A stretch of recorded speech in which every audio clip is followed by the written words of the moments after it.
कोपरगावात येवला रोडवरील 2 इलेक्ट्रिक डीपींना आग, वीज पुरवठा खंडित, अग्निशमन उशिरा। कोपरगाव शहरातील येवला रोड परिसरात जाधव ब्रदर्स नवीन सागवान चौकटी दरवाजे होलसेल या दुकानाशेजारील 2 इलेक्ट्रिक डीपींनी अचानक पेट घेतल्याने मोठी आग लागल्याची घटना घडली। डीपीमध्ये असलेले ऑइलमुळे आगीने काही वेळात जास्त पेट घेतला आणि परिसरात भीतीचे वातावरण निर्माण झाले। घटनेची माहिती मिळताच स्थानिक नागरिकांनी धाव घेत तात्काळ आग विझवण्याचे प्रयत्न सुरू केले। नागरिकांच्या प्रयत्नामुळे अखेर आग पूर्णपणे विझवण्यात यश आले। सुदैवाने या घटनेत कोणतीही जीवितहानी झाली नाही।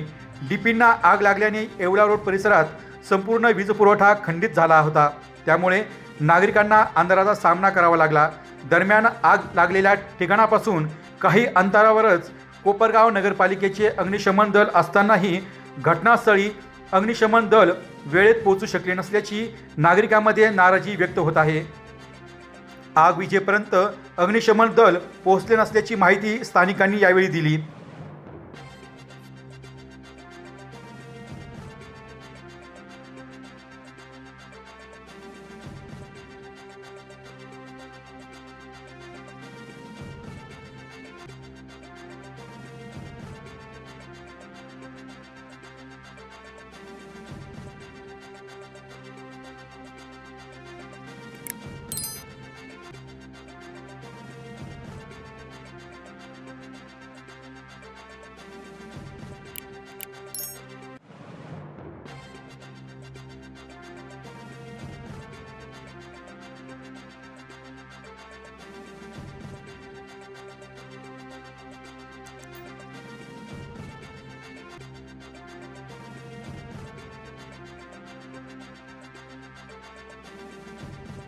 डी न्यूज वृत्तवाहिनी सामाजिक, शैक्षणिक, राजकीय, धार्मिक, सहकार, सांस्कृतिक, कृषी या सर्व चालू घडामोडींचा वेध घेणारी वृत्तवाहिनी डी न्यूज वृत्तवाहिनी, वेध वर्तमानाचा।